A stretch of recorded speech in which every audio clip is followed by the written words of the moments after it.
Hello, and welcome to the Metta Hour podcast with Sharon Salzberg. I'm Lily Cushman. I produce this podcast. And today for episode 260, we are launching a brand new series here on the pod, an anxiety series.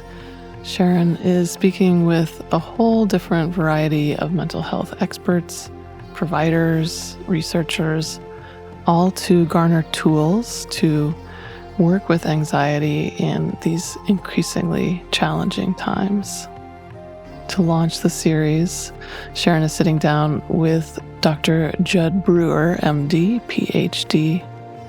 And this is Dr. Jud's second time on the pod. He was here talking all about love and connection in 2019.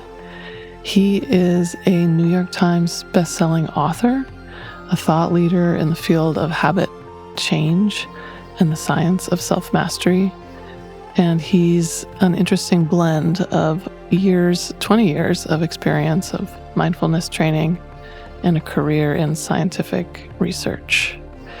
Dr. Jud is also the director of research and innovation at Brown University's Mindfulness Center. He's also an associate professor there at the Behavioral and Social Sciences School of Public Health and Psychiatry.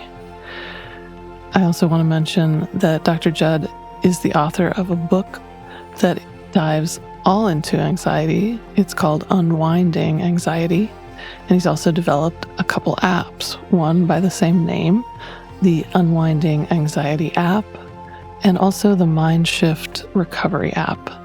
So he's got a lot of great tools he's pulling from for this episode.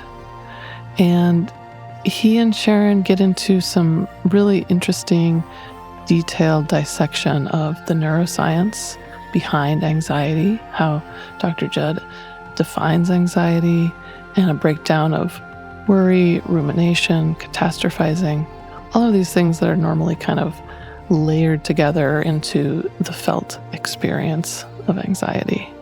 And part of what he does in his work is really separate all these different aspects, kind of map them out, and with the added benefit of the brain science behind it, gives you a different way to really approach these experiences. He and Sharon talk a lot about mindfulness and awareness and the ways that curiosity can be an antidote for anxiety. So this is a really intriguing episode. I learned so much. Sharon learned so much.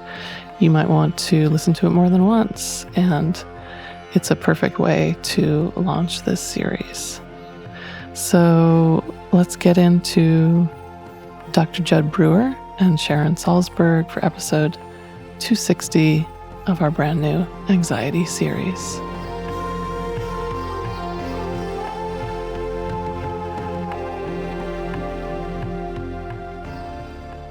Welcome, everyone. Today we're starting a new series on the podcast centered around anxiety, and I'm here with the wonderful Dr. Jud Brewer to help us launch the conversation.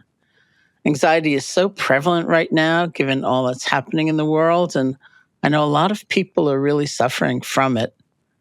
Although somebody told me about a coaster yesterday sold nearby here in Massachusetts, which said something like, "I'm not struggling with anxiety, I'm actually very good at it."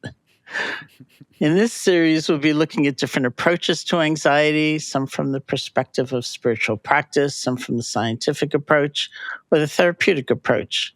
So the aim of this series is to give you, our listeners, some different tools and perspectives to navigate anxiety in a more skillful way. And I'm looking forward to learning a bunch of new things myself. So a warm welcome to you, Jud. It's been a few years since you were last on the podcast, which I think was 2019, actually. Oh, wow. Well, thanks for having me. Well, thank you. Where are you today? I'm in Barrie, by the way. I'm in Worcester, Massachusetts. Okay, we're very close. Same county. Thank you so much for being here.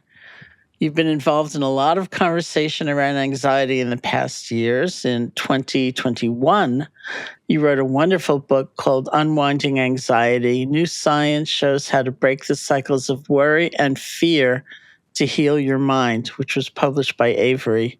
So actually, even before we get into it, I'm just wondering, when a subtitle says New Science and it was published in 2021, do you feel like the science has changed considerably since then? It's a great question. The short answer is no. Okay. And the reason I laugh is that the quote unquote new science is the book. In the book is based on science that's 2,500 years old. All right. Well, there we go. So it's always going to be new from that perspective, and it's always going to be old, and I doubt it's going to change much. That's like the flashing light. 2,500 years. That means the time of the Buddha. All right. There we go. So why don't we start with some definitions to get us going? The usual definition of anxiety, and this is from your book, is a feeling or worry, nervousness, or unease, typically about an imminent event or something with an uncertain outcome. So I wonder if you can walk us through a definition of anxiety from the brain science perspective. Yes. So from a neuroscientific standpoint, there are two very helpful survival mechanisms. One is a little bit older, one's a little bit newer. Both of these are older than 2,500 years, by the way, from an evolutionary perspective. The first one is fear, right? And fear helps us survive in the present moment. If we hear a loud noise, we recoil automatically. We don't even have to think. It's faster than our thinking brain. And that helps us survive in all sorts of ways. The other survival mechanism is a newer one from an evolutionary perspective, and this is where thinking and planning come in. So humans evolved this capacity to think and plan into the future. Also helpful, if we planned for a trip, we know we're not going to miss the bus or a flight or whatever if we've planned accordingly. When you mush those two together and you take fear and you place it into the future, fear of the future, that's where anxiety comes in. And from an evolutionary standpoint, the best I can tell from looking at the research is that this is kind of an evolutionary bottleneck. This something two good things when you put them together. Peanut butter and chocolate. I enjoy that combination. Fear in the future, not such an enjoyable combination.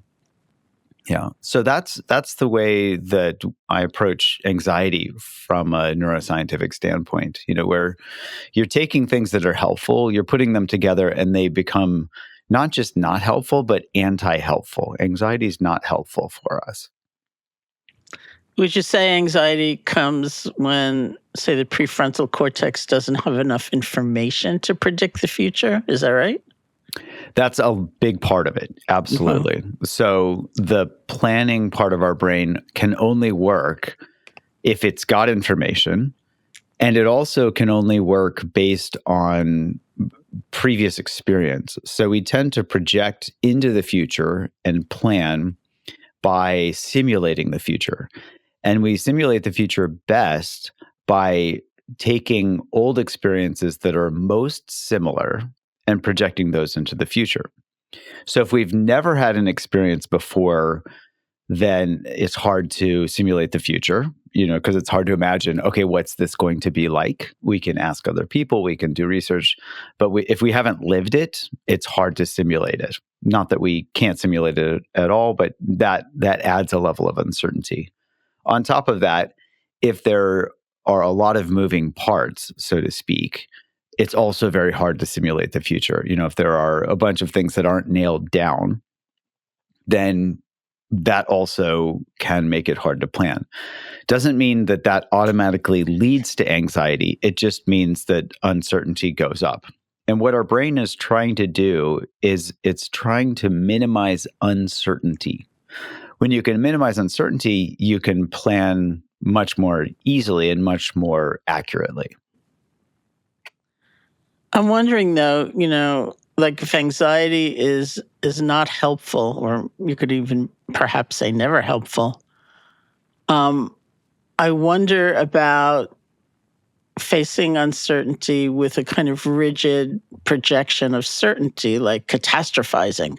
This is going to happen, and that terrible thing's going to happen, or that terrible thing's going to happen. Like my colleague Sylvia Borstein describes herself as a recovering catastrophizer.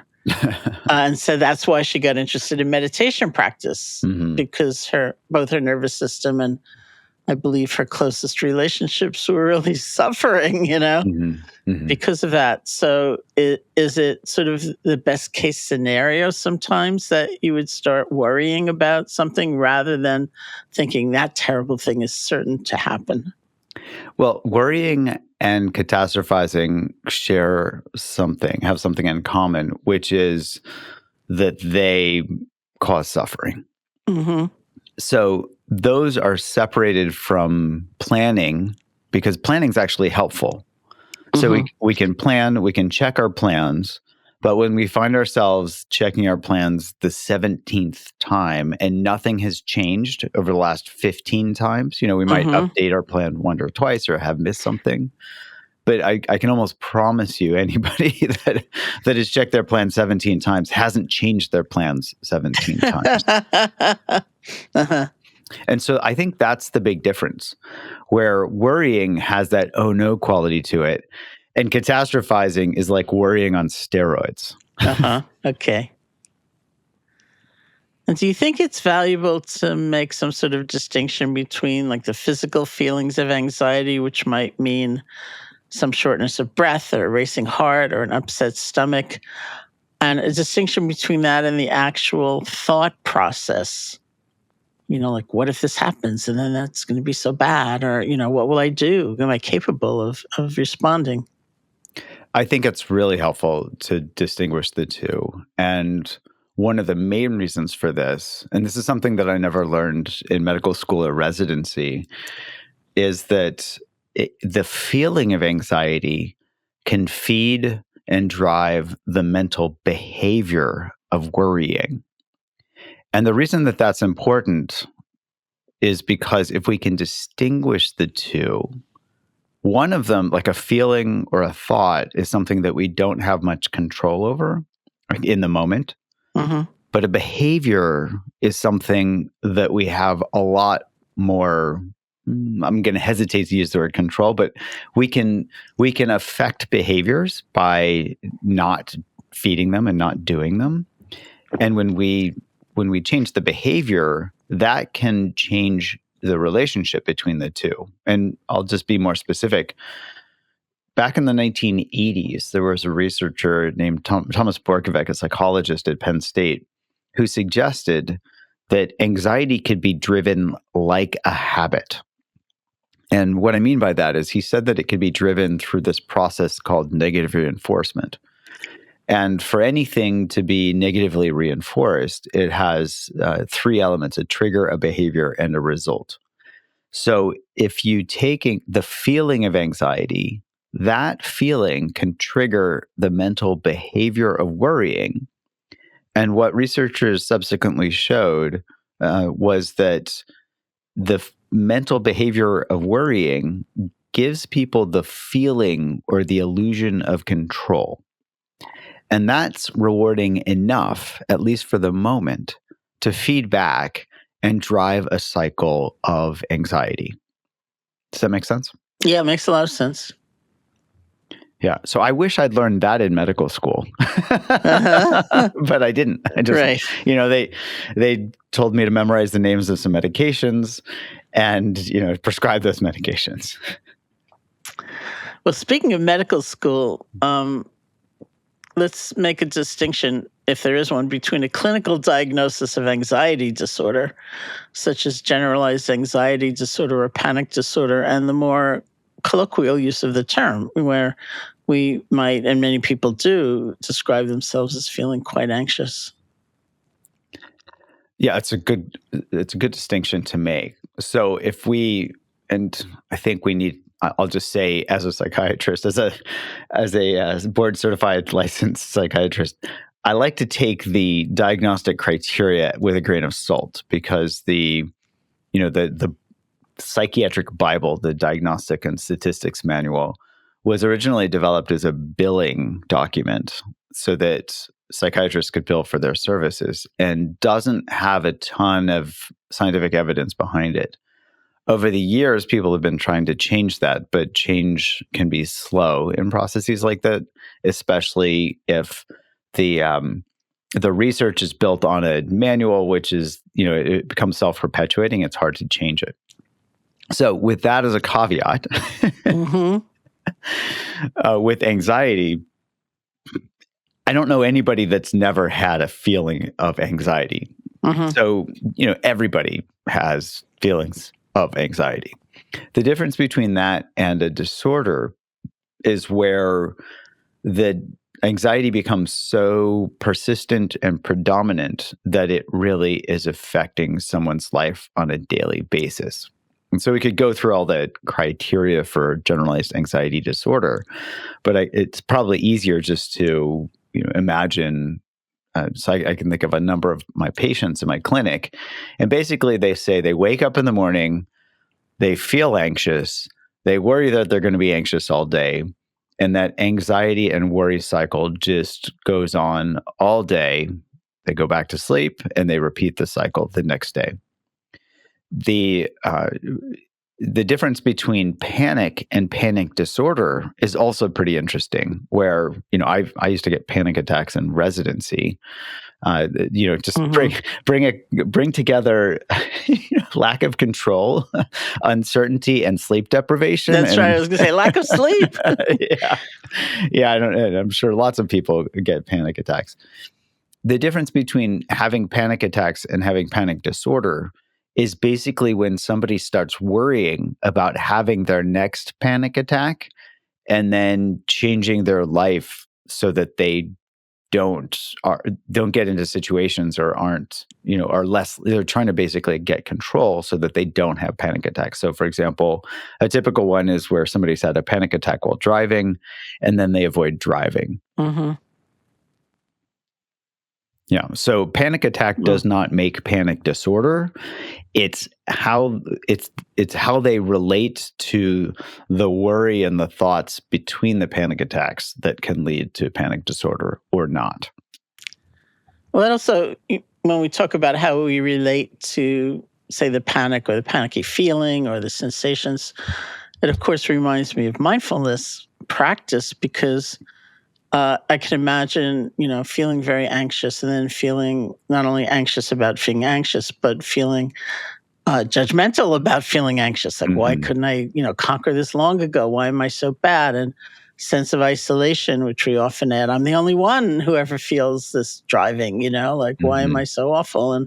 And it's just that piling on of so many other factors that would exacerbate the original feeling or sensations. And so that's one place it seems where mindfulness can come in, is all those add-ons. Absolutely. And I can speak from my own personal experience. I was very fortunate that when I started getting my own panic attacks, this was about 10 years after I started my own mindfulness practice. At the time, I'd been doing a lot of noting practice where I would just, note my thoughts and physical sensations and, et cetera. And so I'd wake up in the middle of the night with a full-blown panic attack. And then the noting practice would just kick in, fortunately, somewhat habitually, because I've been practicing it a lot. Mm-hmm. And so I'd note. And then after the panic attack went away, because I was training to be a psychiatrist, I'd go through the DSM checklist and be like, check. Oh, wow, I just had a full-blown panic attack. And then I would also note, wow, my patients aren't kidding when they say they feel like they're dying, because I really felt like I was dying. And so a couple of things there. One is it just highlights the power of awareness to not get sucked into this story, that oh no story.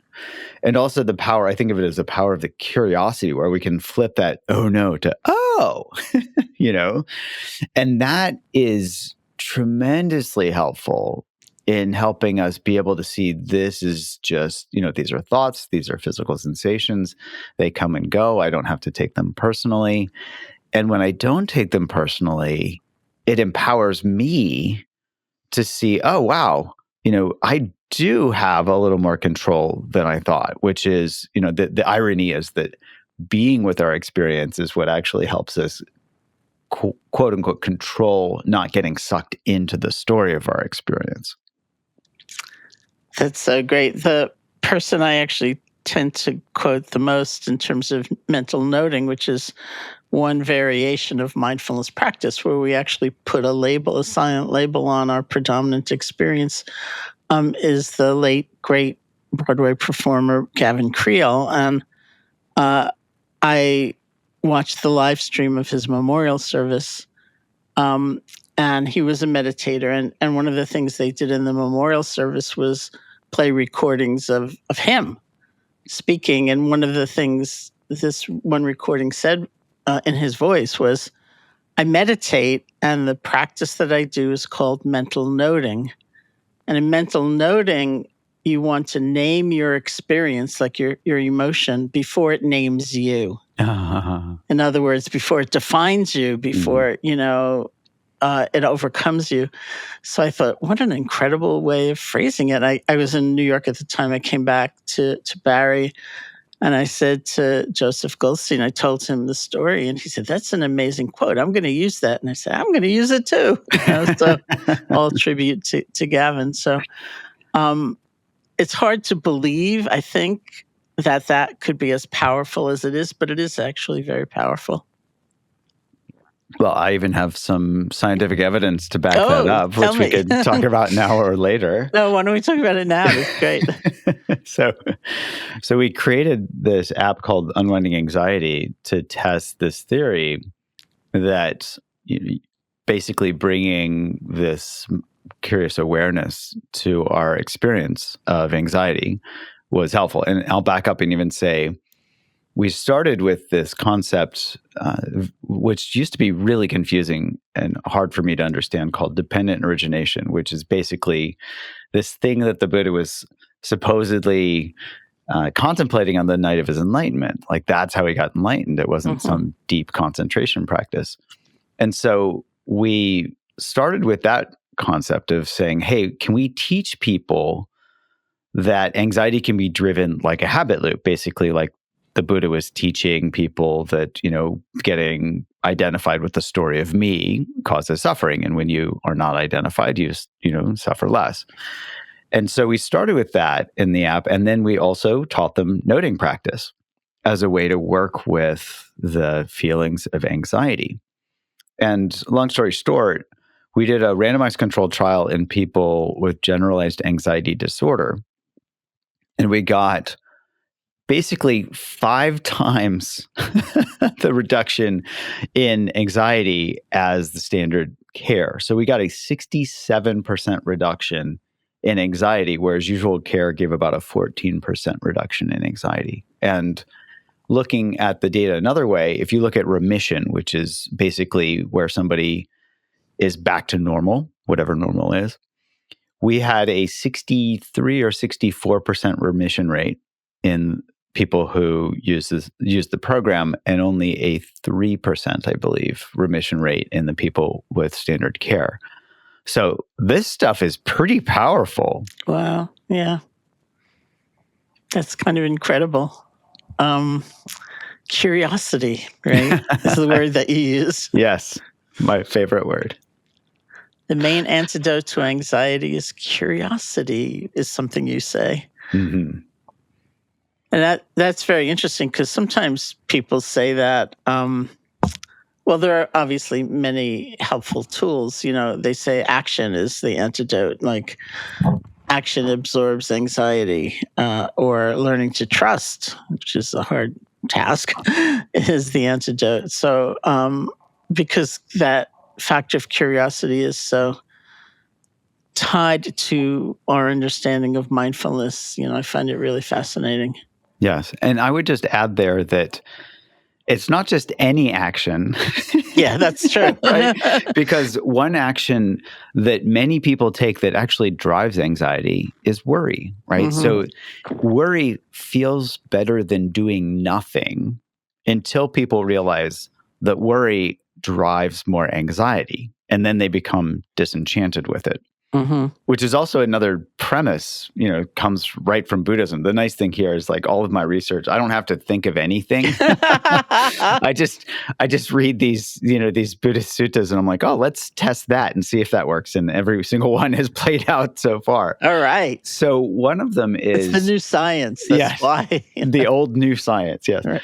So one of them is exploring gratification to its end. I love that. And one of my, I'll just paraphrase where it's spoken in one of the suttas, where the Buddha basically says, it wasn't until I explored gratification to its end that knowledge and vision arose, basically that he became enlightened.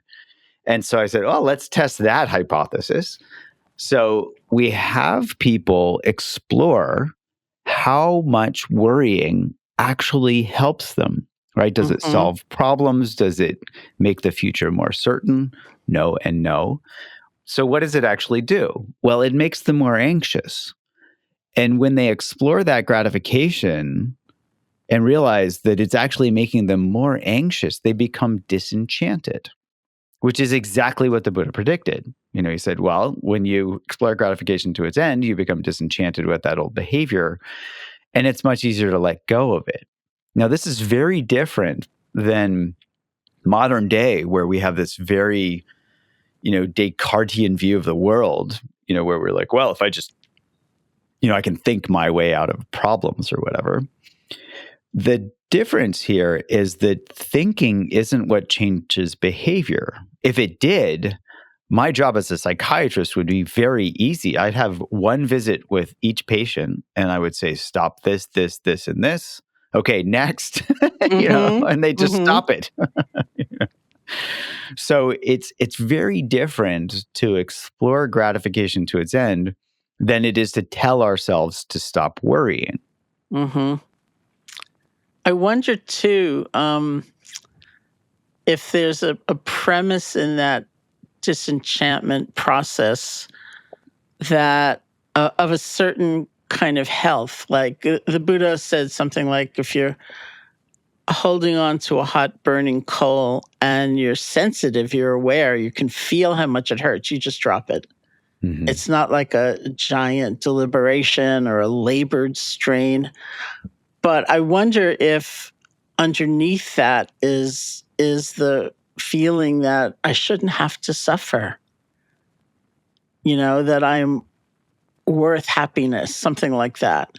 And that if that, this is all new thinking for me, so I'm like new science. I'm just trying to talk it out, if that in a way for us also needs to be restored, that kind of self-compassion to say, this is like a miserable habit. I've done it, half my life. I don't need to be that small or that limited. Yeah, it certainly rings true to me. And the association that comes up is, I don't know who talks about that we're wired for happiness. We're not wired to burn ourselves. So if we're holding that hot coal, like you're saying, we don't have to deliberate, should I let my hands burn? Right. We're kind of wired to drop it. And in that sense, I think we are certainly wired for compassion. And that would naturally extend to self-compassion if, especially as we remember that we're not really separate from others. We just create that artificial distinction. So yeah, I'm on board. Makes a lot of sense to me. Okay, yeah. It's a new thinking. I'm just like, it's so interesting. And I want to go back to your use of the word willpower, because I also had a thought of, now Sylvia, who's my main and most fun example of catastrophizing, will say, she was the kind of person who, and she's 88 now, so her children are well into their adulthood. She said, I was the kind of person who would call one of my children and they wouldn't answer the phone. So I would just decide the worst must have happened. She said, it never occurred to me they're taking a shower or that they fell in love, they don't feel like talking to their mother. And she would just jump on that train and go for a long time on it. And through the process, that's why she got into meditation practice, and the meditation practice has helped her enormously. So even in the presence of the same thoughts, she's not caught, right? They're not naming her. And there's much more spaciousness. So in talking to her not too long ago, she said to me, I have a new mantra or a new phrase that I repeat. And I said, what is it? And she said, not every bus ends up in a ditch. So when I think of willpower, I just think of exerting agency of some kind, Yeah. and not in a hateful, hostile way, but like, haha, not every bus ends up in a ditch. And sometimes maybe we employ an antidote that way. Absolutely. I love that. Not every bus ends up in a ditch. Yeah. And I don't know if this, and stop me if this is slightly different than what you're talking about, but with willpower, it's very interesting when you talk to neuroscientists about willpower. And what's interesting is they don't talk about willpower. It's not even in the equations for habit formation or habit change. It's just not there. They don't talk about it because it's a mental construct that seems to be more of a story that society tells itself as a heuristic. Like, oh yeah, I don't have enough willpower. But there isn't actually much scientific evidence for it. Yeah, no kidding. Yeah, that's interesting. And again, as a scientist, I like to test those hypotheses. And there are tons of people studying willpower. And, there was, as an example, there was one group that published a bunch of papers on kind of, I think they called it ego depletion or willpower depletion or something. And somebody went and, those concepts have been challenged quite a bit. And somebody went and did a large meta-analysis basically of all those studies. And they found that basically half of them said yes and half of them said no, which basically means chance, which generally means a concept doesn't have a lot of hold a lot of water. So when you look at behavior change, for example, we've done a lot of work with helping people like with eating, habitual eating, like overeating.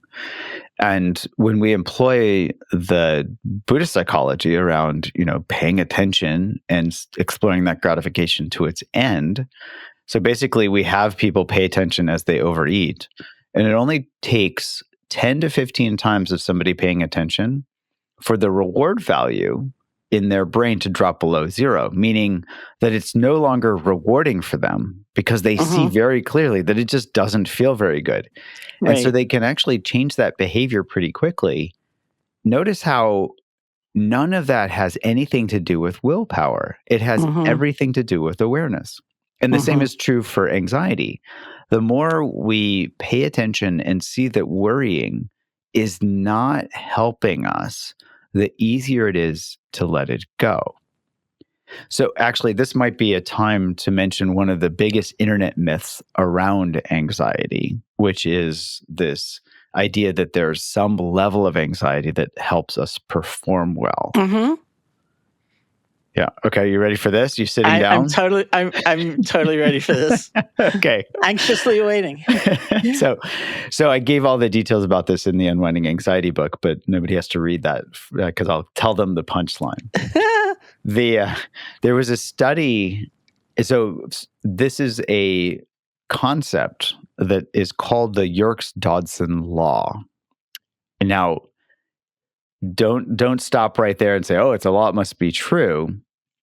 This is an internet myth based on a study that was done in 1908 on Japanese dancing mice. I kid you not. Okay.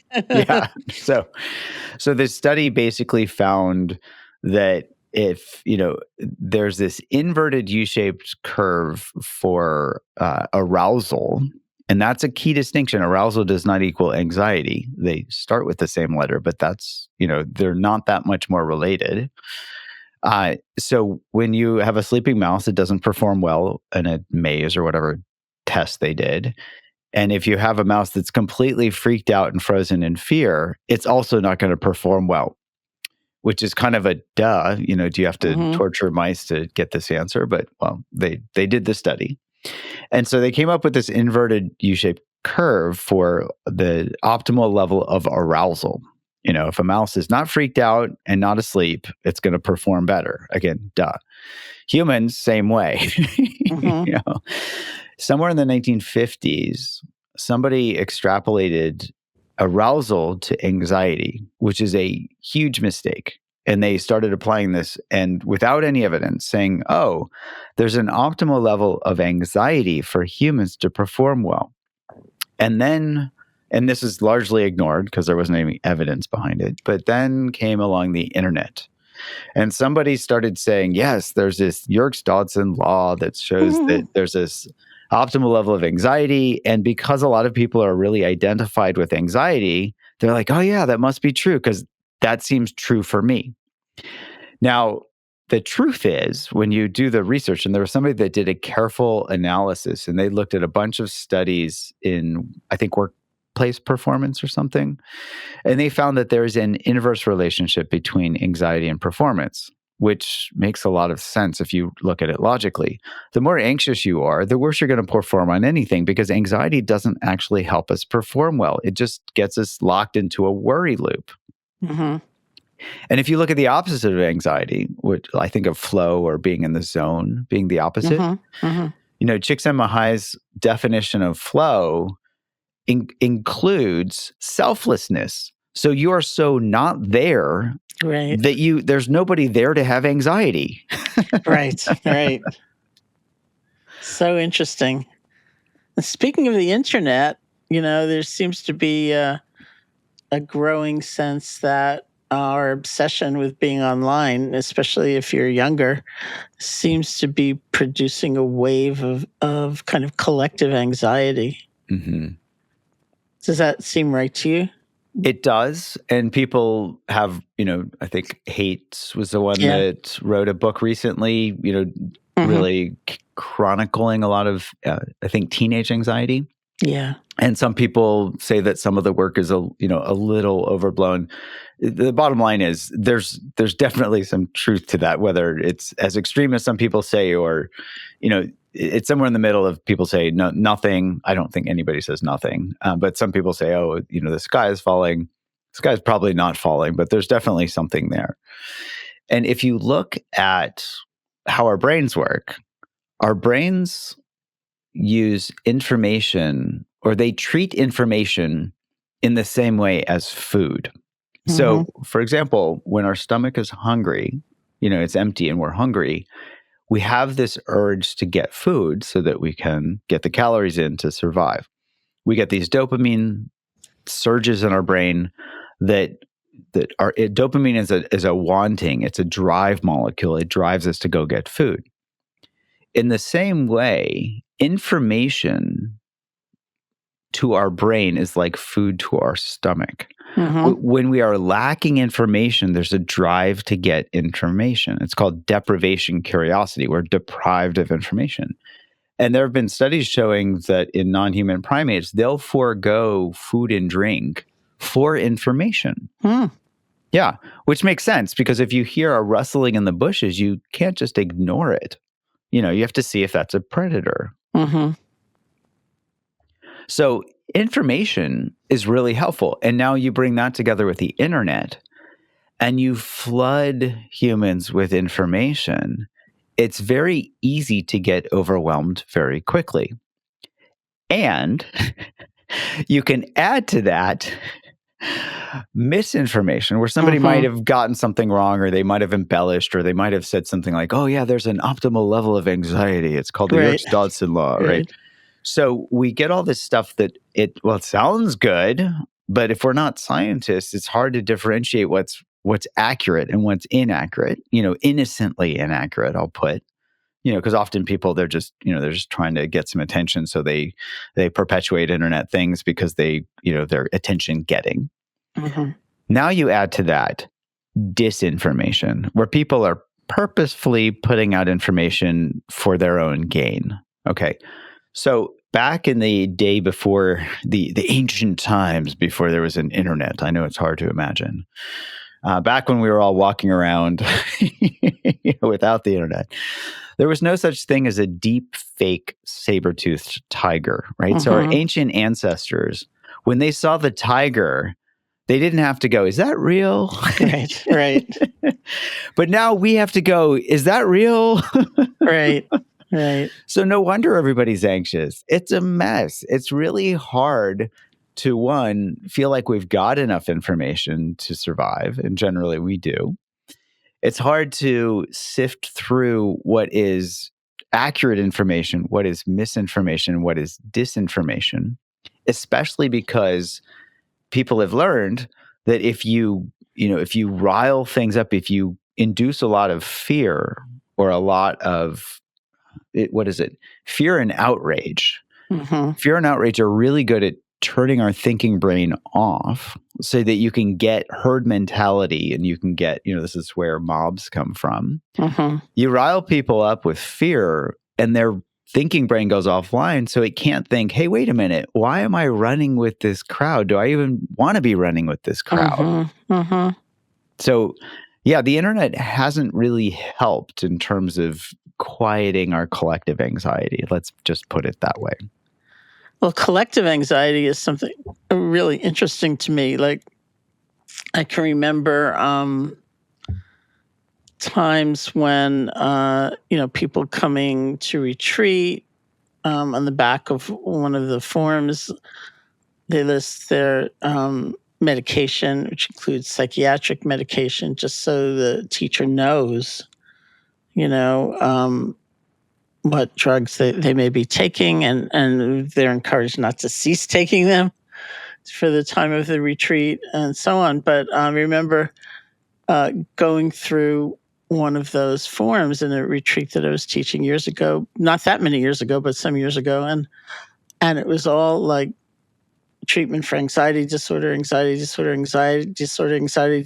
I looked up at my colleagues and I said, what happened to all the depressed people? It's like, it almost feels like a wave. I mean, not that things are totally disconnected or severed from one another either, but it does seem like maybe there can be a kind of prevalent theme that people who feel vulnerable are experiencing, going through. Yeah, absolutely. And, anxiety and depression share a common feature in the brain.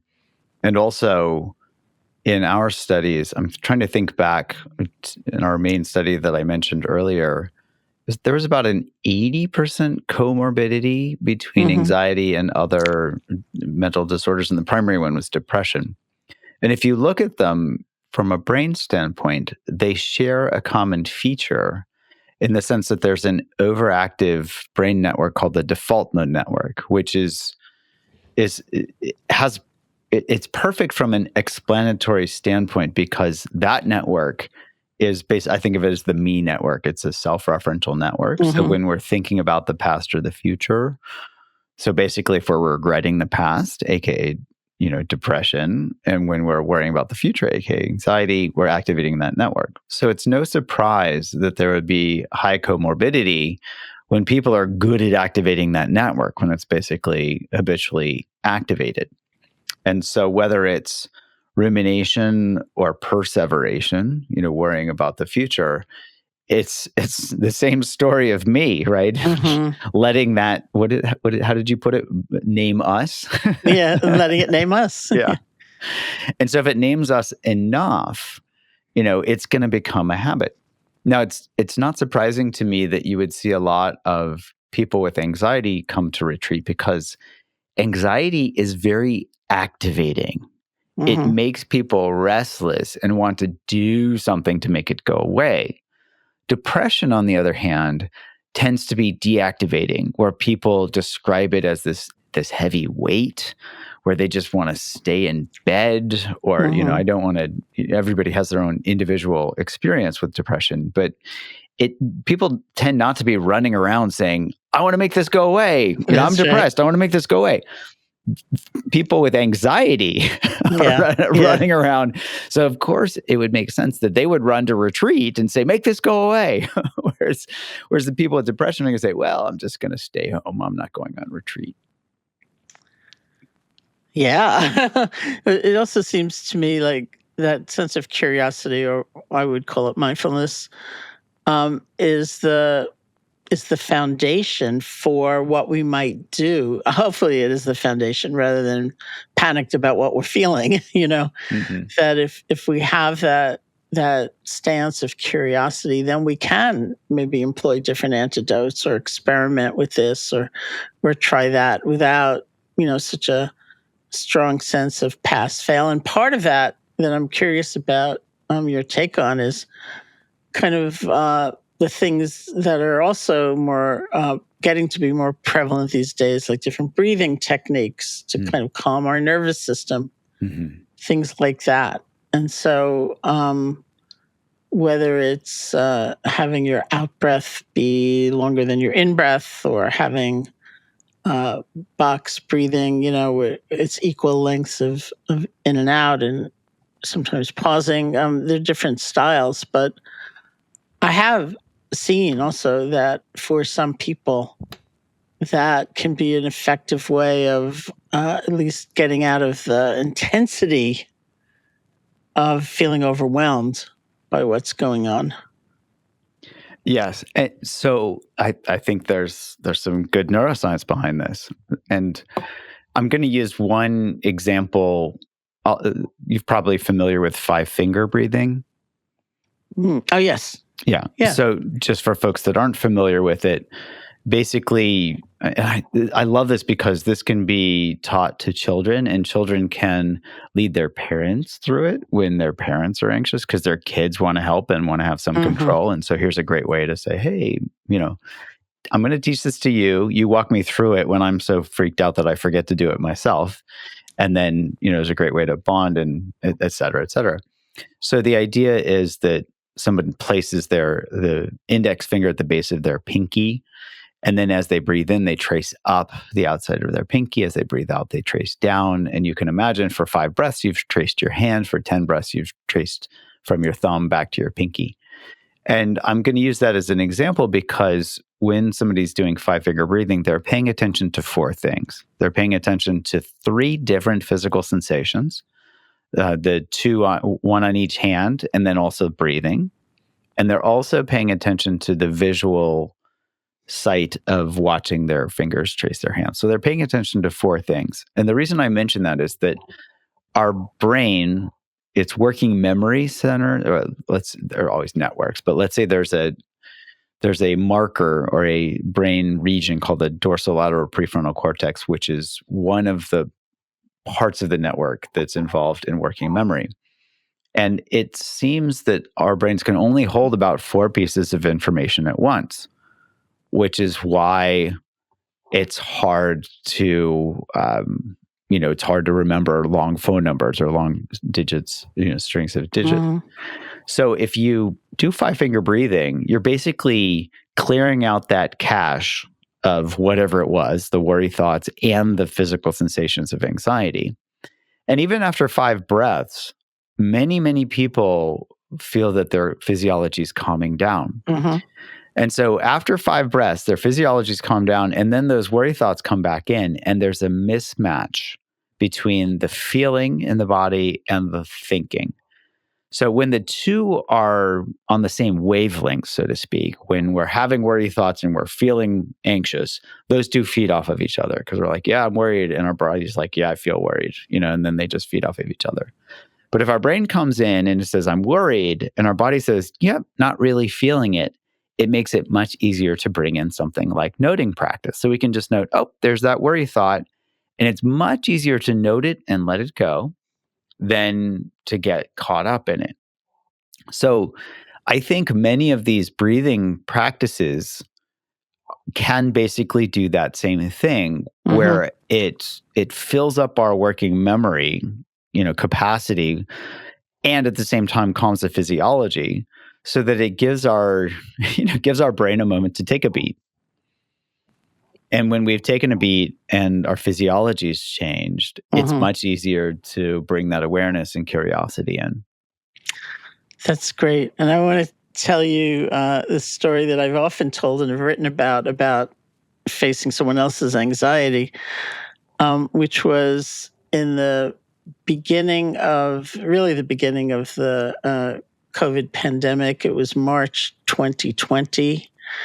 And I was in New York City teaching, and New York City at the time, especially, places like New York, were full of anxiety and some dreadful things happening. People's parents were getting sick and sometimes dying. And there was so much uncertainty and not knowing, what was bad behavior, what would get you in trouble, what would not. And I was teaching, I taught in this completely airless room down in the basement somewhere. This was March 9th, 2020. And the situation of the class was that the speaker would sit with the audience until they were formally introduced. Then they'd get up on the stage and begin speaking. So I was sitting in the front row, and the woman next to me was beside herself with anxiety. And I don't know if I should have come, and nobody, what if I get sick? And I said, well, there are these breathing techniques I've heard about where, if you breathe in this certain way, that your physiology will change. She was not at all interested. So I said, well, there's loving kindness practice, which as a meditation might help you feel connected to the larger whole, and you won't feel so alone. And she wasn't at all interested. And then I looked at her and I said, is there anyone you can help? And she lit up. And she said, I have this elderly neighbor, and maybe I can slip a note under her door and ask her if I could buy groceries for her. And I thought, look at that. That's very interesting. And again, it's not like it's pass-fail, but there are many tools we might employ if we feel overcome or nearly overcome with a state that is really a lot of suffering. And that last one is something that one often may not think about, like reach out, help somebody, even if it's in a small way. I love it. Yes. Yes. These small things are big. Yeah. It also reminds me of, we can kind of distill a lot of what we've been talking about to the direct experience of, think of anxiety and worry as this, oh no, right? Because that's basically, that's a good kind of way to encapsulate it. There's this feeling of contraction, of this closed down quality of experience because we're protecting ourselves. Oh no. And when we can ground ourselves, so maybe take a breath, take a beat, we can notice the oh no. Because if we can't notice it, we're just on autopilot. It's going to be naming us. But when we can recognize it and name it, we can go, oh, that helps us open to and turn toward our experience with curiosity and kindness. And that's when we get back, behind the wheel where we're driving the bus again. So to me, it can be really simplified to recognizing, oh no, noticing what it feels like, and then just feeling into the power of curiosity and kindness. Oh. That's great. I'm glad you're pairing curiosity and kindness, which are important to have together, I think. Yeah, I think they're best friends. They really support each other, and they both support this opening to our experience. So great. I'm wondering, before we close, and I'm sorry we have to close because I'm learning a lot and it's really fun to be with you. Can you share something about your Unwinding Anxiety app? Oh, sure. So the app, it's called Unwinding Anxiety. And that was the app that we used that I mentioned earlier, where we, teach people that anxiety can be driven like a habit, which a lot of people don't know. And then we teach them to use mindfulness practices to build their capacities of curiosity and kindness. And it's interesting. Unwinding Anxiety was our third app that we developed. We developed one for smoking, then one for eating, and then this one. And with each app, we had to move loving kindness earlier and earlier. Hey. I All know. right. Yeah.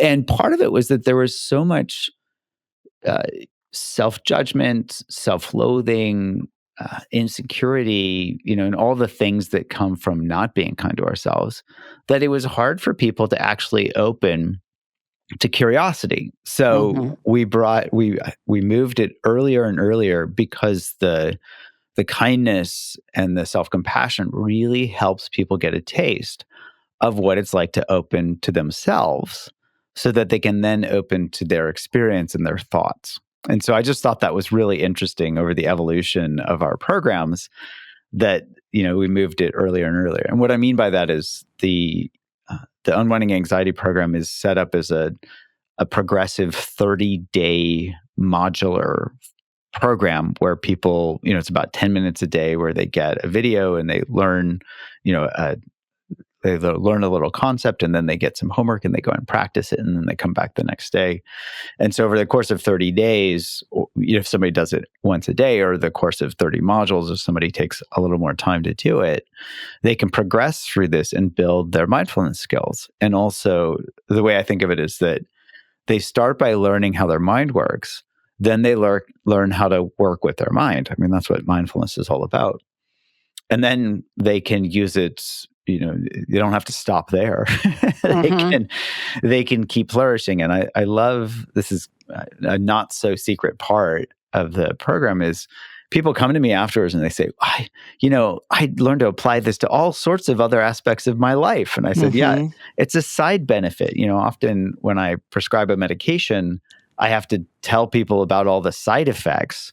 Well, here, it's a bunch of side benefits. They're like, I'm less angry, I'm kinder to my neighbors, all of that stuff. And so, it's beautiful to watch the progression and watch people work through their own suffering through anxiety to come out the other end, learn how their brain works and learn to work with their brain. And, as a side benefit, they're out there spreading kindness and compassion, which is awesome. It's beautiful. I mean, I like apps. I know they can be controversial in this time of great loneliness and all of that, but there's something so independent about it and so accessible to so many people who might, for whatever reason, not be going into a doctor's office so readily, or, not have the time or the resources to access the kind of care that really might help them. And I think it's a wonderful kind of delivery system. Yeah, absolutely. And, over the last, now we've been doing this, about 20 years. Yeah. We developed our first app back when the Android phone looked kind of like a Texas Instrument calculator. Back that long time ago. And so we've actually come full circle because, my main training is in addiction psychiatry. And so for the longest time, I've wanted to see how we can help people with addictions, beyond just other habits. Yet I never felt ethically comfortable saying, oh, we're going to put out an app for addiction. That just didn't feel right because it wasn't enough. But what we found over the last couple of decades is that there's this progression through the process, 3 steps. We call it 3 gears in the apps, and also in my books. But we can actually train peers to be mentors because, as you're highlighting, community is really important. Well, the Buddha also said it. One of my favorite suttas, when Ananda asked the Buddha, he says, oh, it's half of the holy life. And Ananda says, don't say that, it's the whole of the holy life, the Sangha, the community. Yeah. So we were looking to see how we could combine community with digital therapeutics. And we found that we could train peers, so people who have had experience with addiction, ranging from substance use to porn to whatever. We could train them to support people in the program where they don't have to be the therapist, the coach, the life coach, whatever, because often sponsorship in like 12-step programs, the sponsor's expected to do everything and help them with everything. And sponsors are not trained. That's the whole point of 12 steps, is that it's a very horizontal structure. So there's no hierarchy. Well, that's helpful and also can be problematic when people don't know how to help, and they're asked to be a mentor.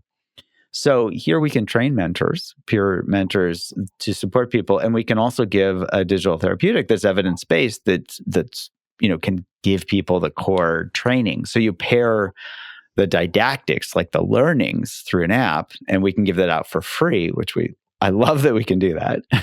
Through our Mindshift nonprofit. So we have this Mindshift app that we can give out for free, and then right now we've got a live weekly group just through Zoom, but we're also starting to train peers who have gone through the program themselves to be able to give back because they want to help others when they've been helped. And it's a beautiful, virtuous, upward cycle where, people that are helped can help others and form community, et cetera. So that's kind of the next generation of bringing app-based digital therapeutics together with peer mentorship in our Mindshift recovery app. It's fabulous. It's really great. And I want to thank you so much for this conversation. And I want to tell you that you still remain the only person for whom I've lent my brain for science back when you were at Yale. And someday we'll have to have a podcast conversation about equanimity, which I still find really incredibly compelling. And that's what you were kind of studying that day with my brain. And I'm wondering if before we finish, you could lead us in a practice of some kind just to bring our conversation to a close. Oh, sure. I'd be happy to. Just a short practice, I'm guessing? Yeah. Okay. So whether we're standing, sitting, hopefully not driving, as we listen, we can just take a moment to get curious and notice if we're on an in-breath or an out-breath right now.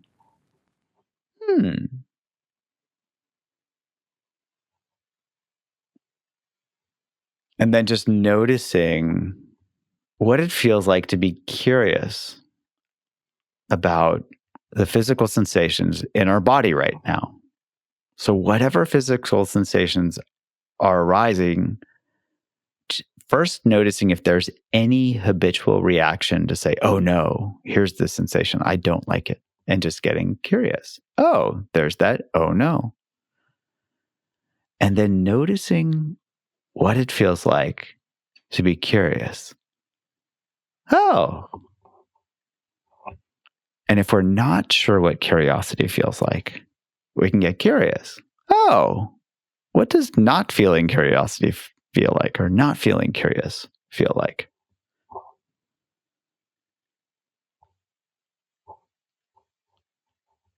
And here we can rinse and repeat. So throughout the day, anytime we notice any habitual, oh no, whether we're judging ourselves, whether we're worrying, whether we're feeling anxiety, we can use this as a mindfulness bell to wake up. Oh. And we can turn toward our experience. Oh, what does this feel like right now?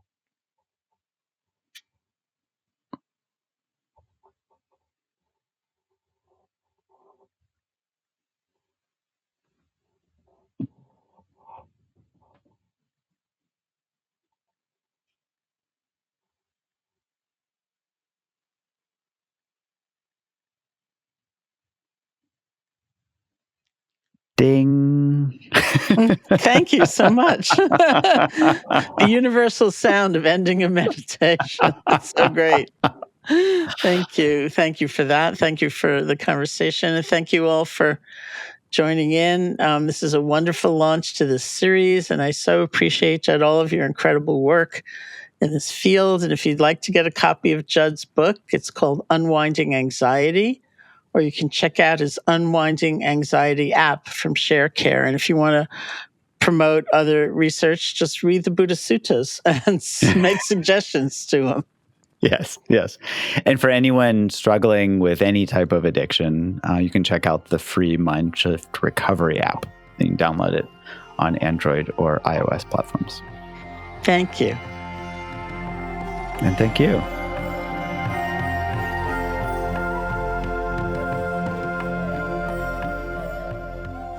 Hey folks, thanks so much for listening. If you would like to learn more about Dr. Jud's work, or get a copy of his book, Unwinding Anxiety, or to check out his different apps, the Mind Shift Recovery app, or the Unwinding Anxiety app, you can head over to his website. That's drjud.com, drjud.com. And if you want to hear more of Dr. Jud's backstory, you can check out his first appearance on the podcast, which was in 2019, episode 104. So for all things Sharon, including her online courses, the rest of this series, or her many books, you can check out SharonSalzberg.com. This has been the Metta Hour podcast, brought to you by the Be Here Now Network. May you be safe, may you be happy, may you be healthy, and may you live with ease.